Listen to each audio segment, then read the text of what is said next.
C'est la campagne des élections cantonales à Mayotte, comme vous le savez. Avec l'équipe de l'heure politique, nous parcourons les routes de Mayotte à la rencontre des candidats. Et nous avons ce matin posé notre plateau sur le canton de Ouangani-Chikoni. Nous allons recevoir Atoumani Harouna. Tout de suite, c'est son heure politique.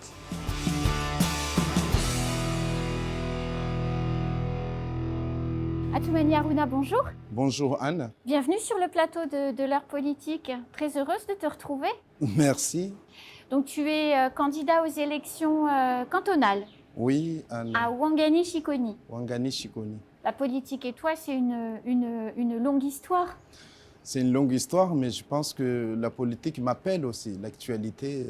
On est aujourd'hui dans le pôle d'excellence rurale et puis là-bas, il y a le comité du tourisme de 3CO. C'est l'une de tes réalisations quand tu étais élu municipal dans la précédente mandature. Très fier, oui, parce que j'ai participé dans la commission de cette œuvre. Je représentais le président à l'époque du comité départemental de tourisme, Monsieur Moustoy Marie, quand on a mis en place en fait, cette œuvre. Donc de A à Z, et je suis content aujourd'hui, en étant ancien président de l'Office de tourisme de la 3CO, qui a œuvré aussi avec le département pour que l'Office de tourisme siège dans cette bel outil qui représente le symbole de la 3CO. Alors, donc, ça, c'est l'une de tes réalisations, mais ce n'est pas la seule. Tu as fait beaucoup de choses et notamment, tu es, je dirais aujourd'hui, un acteur majeur du tourisme à Mayotte. Tu as créé ton entreprise, etc. Tu promeus l'image de Mayotte, à La Réunion et plus largement dans les îles Vanille. Mais il y a un long parcours pour arriver jusque-là, qui a commencé à l'école et au RSMA, si je ne me trompe pas. Oui, comme en 1986, là j'ai quitté le banc de l'école pour embrasser la formation professionnelle. Et là, ça va vous sembler bizarre, mais en premier temps, j'arrive en métallerie, je suis soudeur au cas où, justement pour barricader vos barrières, ça je sais faire, et peindre les voitures. Et après, je n'ai pas aimé. J'ai eu mon diplôme. Là, j'ai eu un BEP, je n'ai pas aimé. Mais tu avais quel âge? J'avais en 1986, j'avais 19 ans, 20 ans. Et là, donc, j'ai eu une autre formation qui a été créée cette fois-ci avant l'ouverture du lycée professionnel de Kahani. On nous a ouvert une classe au collège de Chikoni. Et là, j'étais en préparation de bac pro de gestion et comptabilité. Mais pendant complètement un autre univers. Un autre univers. Et c'est bizarre parce qu'à l'époque, on n'avait pas de profs. Assez de profs, on prenait les formateurs de RSMA. Oui. Donc, ils arrivent. Je n'ai pas fini l'année. On m'a presque pris du banc de l'école. On m'a amené à RSMA pour être formateur. C'était le contraire d'aujourd'hui que les jeunes volontaires vont là-bas pour se former. Moi, je pars pour former les autres. Donc, je suis rentré. Donc, à l'époque, on était deuxième contingent. Je suis resté. 21 ans, 22 ans. Voilà, 21 ans, 22 ans. Donc là, je reste un an, renouvelé une deuxième fois, une troisième fois. Et tu enseignais quoi? J'ai enseigné en fait la métallerie, le soudure, parce que parmi les filières qui étaient là-bas, il y avait l'agriculture, il y avait soudure, bâtiment. Et là, j'avais un groupe de jeunes avec moi. Tout le matin, on va dans un atelier. Et en même temps, je faisais le magasinier, c'est-à-dire tout ce qui est stock. C'est moi qui gérais tout le matériel un peu en bâtiment, sortie et rentrée. Donc après cette formation, encore abandonné ce que je faisais. Et là, j'arrive dans le tourisme par un concours qui a été demandé à l'époque par le préfet Philippe Boisadan et le feu Bamana. Lancer la première formation à Mayotte, c'était niveau bac, et ce qui nous a permis à la fin d'avoir notre diplôme. Et parmi les projets, contrairement à aujourd'hui, À l'époque, le conseil départemental et l'État mettaient ces formations en place. Et à la fin, ils faisaient faire des concours aux jeunes stagiaires pour leur donner la possibilité de créer leur propre emploi. Et là, j'ai eu la chance parce qu'on avait présenté 2 projets dans ce fameux concours après la formation. Il y avait des projets associatifs, créer une association de tourisme, mais aussi projets individuels des entreprises. Donc moi, j'étais le lauréat de l'époque, donc lauréat Défi Jeunes. Alors après, tu es allé à La Réunion pour obtenir le certificat? Non, je suis allé à La Réunion pour me professionnaliser dans la randonnée. D'accord. Parce qu'il y avait une démarche pour mettre en place un schéma de randonnée à l'époque à Mayotte. Oui.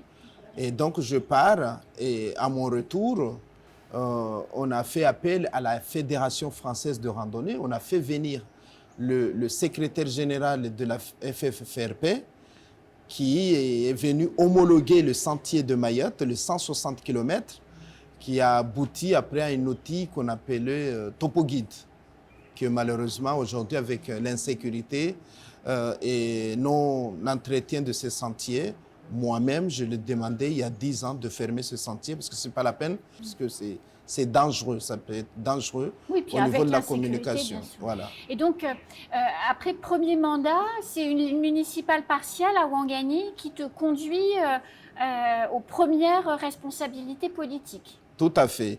Mais là, c'est partiel. Donc là, j'apprends le premier conseil municipal partiel et être en opposition. Et je reviens en 2014. Alors, sur ce premier mandat, il y a quand même un trait très particulier. Tu étais élu avec ton grand-père. J'étais, moi, oui, élu avec mon grand-père qui s'appelait Madim Fahaya de Barakani. Et là, je siégeais avec lui. C'est génial. Fameux, donc il n'y avait pas de problème. Après, donc, tu poursuis à développer ton entreprise. Tu prends aussi des responsabilités au Conseil économique et social, au comité du tourisme de Mayotte. Et en 2014, tu fais donc 5 sièges au conseil municipal. Non, en 2014, je me retrouve en deuxième tour battu par le LR de Ouangani. Et là, j'ai 7 sièges. Et j'étais en même temps conseiller communautaire, qui m'a permis d'arriver au conseil communautaire avec 5 LR maires.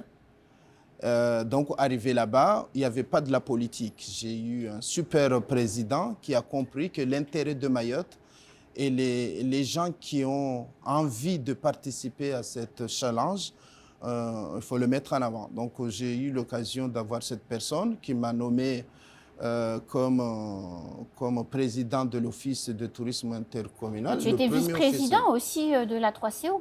Non, du tout. Je sais, parce qu'à l'origine, je pars avec ma municipalité de Ouangani en opposition. D'accord. Donc, aucune chance d'avoir un poste de vice-président. Vice-président. Sauf que toujours les tâches le plus lourdes, c'est moi. Donc, j'ai eu la mission de mettre en place cet bel outil que je suis fier d'exercer cette mission parce qu'à travers mes responsabilités d'avant comité départemental de tourisme, j'étais d'accord de dire OK. Donc, et puis c'est essentiel un office de tourisme pour développer l'activité touristique. C'est essentiel, mais c'est la loi aussi.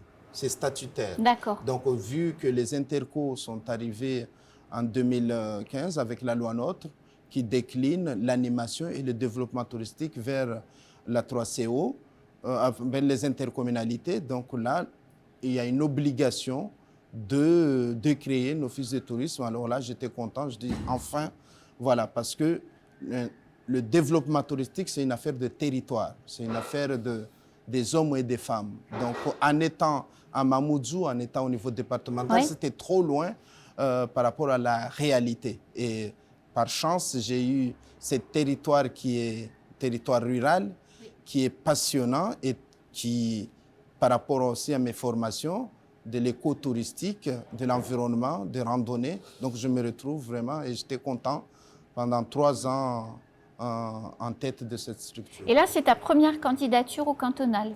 Tout à fait, c'est ma première candidature, mais je ne suis pas non plus novice parce qu'à travers, depuis 2004 en tant que conseiller économique et social, c'est deuxième instance après le département, sauf on n'est pas décisionnel, on est consultatif.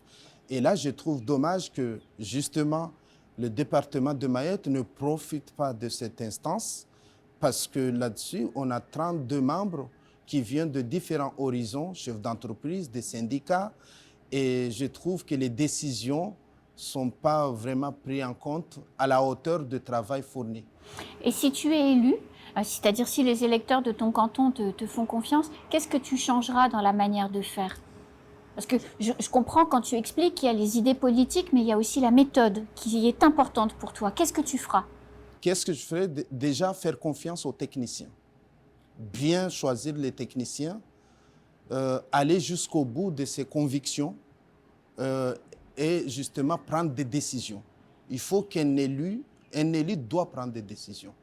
Et des bonnes décisions. Et tu seras cet homme-là? Je serai cet homme-là. Et tu entraîneras les autres derrière toi? Bien sûr. Moi, je pense qu'il manque une locomotive. Parce que je ne veux pas citer des noms, mais il y a un élu que j'apprécie beaucoup parce qu'au moins, on sait ce qu'il veut. Mais c'est par pied partout. Moi, je pense qu'on sera 26. Donc, chacun doit prendre sa thématique et aller jusqu'au bout de ses convictions parce que cette île a besoin de ses enfants, a besoin de ses enfants qui aiment aussi Mayotte. Atoumani, j'ai envie de te souhaiter bon courage, bonne chance. Merci Anne, merci. Pour le 13 et le 20 juin prochain. Merci, mes petits doigts me disent que ce n'est pas la dernière. Ah non, je ne crois pas. À bientôt. Merci à toi. À très vite sur le plateau de l'heure politique pour un prochain portrait. Bonne journée.